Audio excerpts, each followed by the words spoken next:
and welcome to another SciFirst MovieTalk episode. So, in this episode, I will be discussing the 2020 magical, fantastical, animated Disney Pixar release, Onward.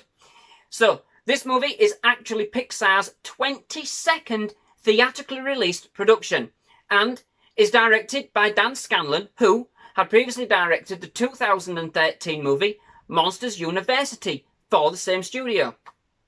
So, for new releases, I think I'm going to err on the side of caution and say that whilst I will do my best to try and not give too much away, I know it's hard to define what some people might find a spoiler of sorts. So, I'm not saying that there will be too many spoilers in this episode, but just in case, as I don't want to spoil the film for anybody, I would switch off now if you don't want to hear any spoilers for the film at all. That way, we're all covered. I don't think I would be able to convey just how amazing the film was without saying why it was amazing, and I don't think I can do that without telling you exactly what happened. But before you go, do come back again once you've watched the film. I'd love to know what you thought of the movie, so comments below when you do return, please. So, let's carry on. So, being a Pixar release, and I'm not going to lie, considering I have pretty much loved all of their previous efforts in one way or another, I was expecting some great things from this movie. And although, yes, I will admit for about the first 20 minutes or so, I was a little worried that it hadn't moved on very much, and it did feel a little dry.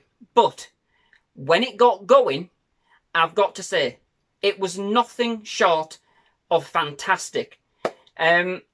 Following a number of sequel-based Pixar movies, it was nice to once again see that Pixar can still work their magic on a truly original idea. This time giving us a movie in a world of mythological creatures such as elves, trolls, ogres, dragons, pixies, centaurs, cyclops, manticores and unicorns, and that is just to name a few. And it examines what would happen if the magic and mystic elements of their world had long since been forgotten and replaced with science and technology, living lives analogous to our own.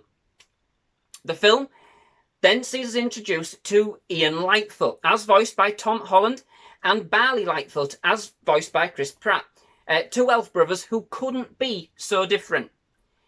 Ian is a conscientious, nervous and self-doubting young elf who's basically just turned 16, whereas his brother Barley is more confident, loud, brash, and an absolute magic fanatic. One thing they do have in common, they miss their dad, who sadly passed away shortly after Ian was born. Ian never really got to know his dad, and as such has something missing in his life that he feels he can never get back. Well, or so he thinks.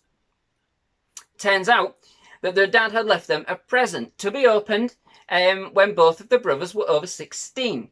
A magical staff which can be used to bring him back for just one day.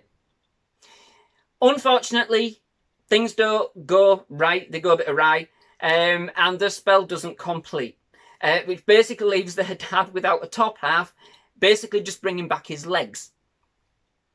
So, they then go on an absolutely fantastical quest in their trusty steed, well, a beat-up transit van, lovingly rebuilt by Barley and affectionately named Guinevere. But the way that they make the van appear horse-like at times is absolutely hilarious. All to try and locate a precious gemstone required to enable the spell to bring back their dad to be completed. So, Pixar have done it again.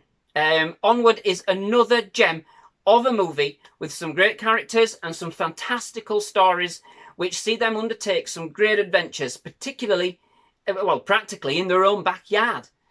The film, for me, is kind of like what you might get if you mix the Goonies with Harry Potter, with a dash of Indiana Jones, with the sprinkling of that special Disney magic. It had that adventurous and fantastical quality entwined with magic, puzzles to solve, exploration of ancient caves, equipped with booby traps to boot. It was fantastic. It was an excellent mix of fantasy, comedy and emotional drama about self-discovery, family, loss and finding out that perhaps there's something you've been wishing for all of your life has actually been there all of the time. It just took a perilous quest and a brush with danger to make you realise it. What I would say is that the animation was absolutely fantastic. What you would come to expect from a Pixar production. The story, as excellent as it was, felt more perhaps like a Disney in its execution. Now, I know the differentiation isn't too much, and to be honest, it isn't a gripe. I love both Pixar and Disney movies equally. It's just a feeling I got from the overall style of the movie. That's all. Each of the characters are absolutely fantastic, and in fact, you only get comedy duos. You get 2 comedy duos for the price of 1. The on-screen chemistry between Tom Holland and Chris Pratt's characters is excellent and on top form, bringing some of that MCU magic with them, I'm sure. But you have also have the brothers' mum, Laurel, as voiced by Julia Louis-Dreyfus, teaming up with the Manticore, as voiced by Octavia Spencer, which almost plays out like a Thelma and Louise style caper on their own quest to save Ian and Barley from an ancient curse set upon the stone, the precious gem that they seek. Absolutely brilliant fun. However, for me, the best character has got to be Guinevere.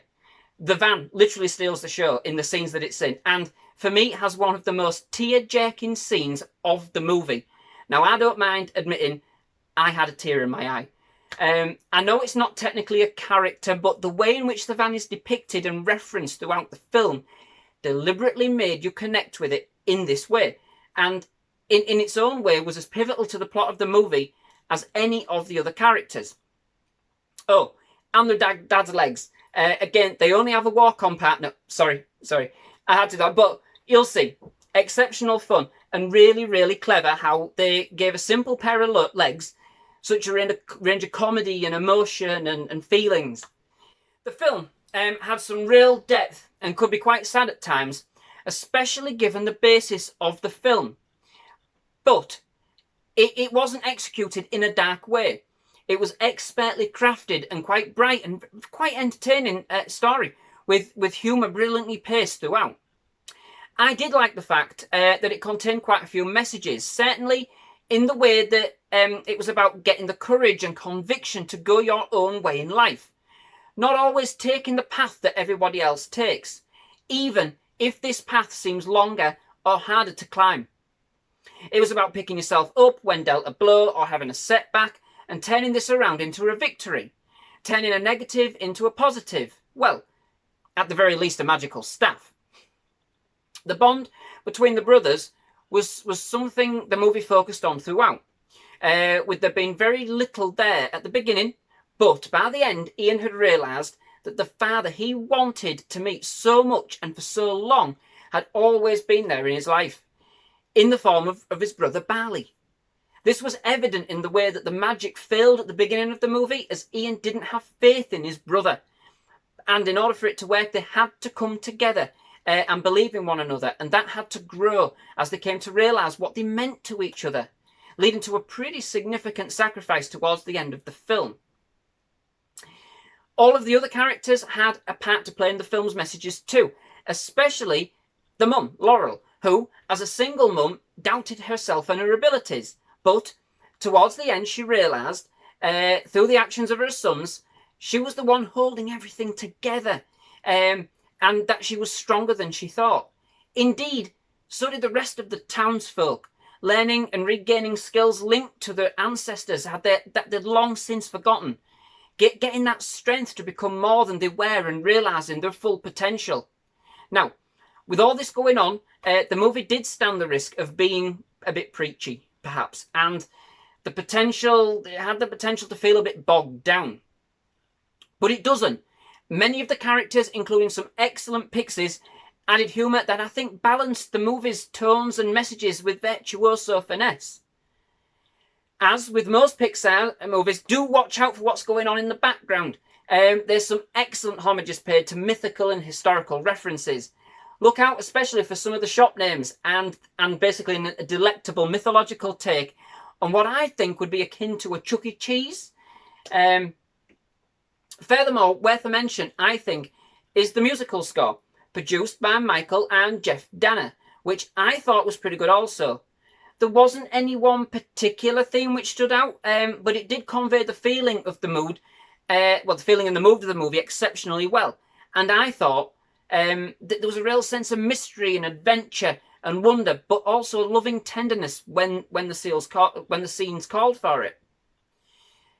A couple of extra things I would just like to mention that I observed were that in the movie, Bradley is considered a screw-up by their standards. But if you think about it, he would actually be considered an historian and an activist for preservation by ours, given their heritage that everybody else was willing to forget. He was only a screw-up, therefore, on that basis, because nobody else cared enough to preserve what made them unique. He was actually quite the scholar. The other thing I would just like to touch on is the fact that the dad, in his own quest to enable himself to be brought back to life for a day, using magic, had to source the same gem that the brothers did. It never actually occurred to the brothers that the stone their dad managed to obtain could be the same one they undertook for the quest. Luckily, though, that wasn't the case. We were good. So, overall, the movie was an absolute blast and a real treat to watch, with some great characters, lots of magic, and some real depth to the story. It was quite emotional at times, but well balanced, with some real quirky and captivating comedy moments. Another Pixar triumph in my book. Here's hoping to a sequel. So, that brings me to the end of this episode. Many thanks for watching. I do hope you've enjoyed it. If you do like my reviews and general movie discussions, please do hit that subscribe button for more content from my channel. Please leave a like, please leave a comment. But otherwise, if you've enjoyed it, please do subscribe. But otherwise, thank you for watching. Goodbye.